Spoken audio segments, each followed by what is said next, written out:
Certainement qu'il faut remettre des choses d'équerre et notamment l'apprentissage ou le réapprentissage du vivre ensemble. Ça ne peut se faire que dès l'école, normalement dès la famille, mais dès l'école en tout cas, puisque tous les enfants sont évidemment obligés de suivre un parcours scolaire jusqu'à l'âge, je veux dire, préadulte.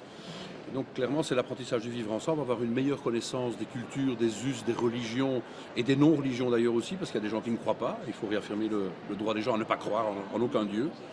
Mais c'est de pouvoir mieux se comprendre. Et aujourd'hui, on se rend compte qu'on a dressé des murs.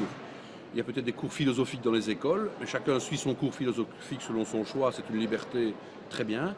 Mais ne faudrait-il pas imposer un cours qui donne au moins la connaissance des autres religions, les grandes religions monothéistes, mais aussi l'athéisme, le fait de ne pas croire, c'est pas inéluctable de croire en un Dieu, et donc de le faire comprendre à tous les enfants, quelle que soit leur origine sociale, culturelle ou philosophique.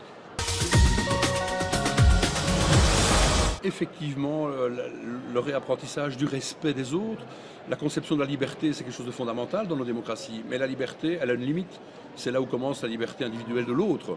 Et donc, clairement, sans doute faut-il réorienter ces cours ou les instaurer. Dans un pays comme le mien, la Belgique, il y a des cours philosophiques, religieux ou de morale laïque. Mais il n'y a pas de cours qui apprennent, sauf si à l'imagination, selon le bon vouloir des profs, certains le font, et le font très bien. Faudrait-il sans doute l'imposer à tout le monde, de manière à ce que chaque enfant ait la connaissance des autres mouvements philosophiques, de la société qui nous entoure, et inculquer ce respect mutuel, le respect de l'autre. C'est ça la démocratie. Il y a eu une réaction par rapport à un drame effroyable qui a secoué Paris, la France, l'Europe et le monde entier. Mais au-delà de ça, il faut agir. Il y a plusieurs angles d'attaque. L'éducation est un élément de réponse.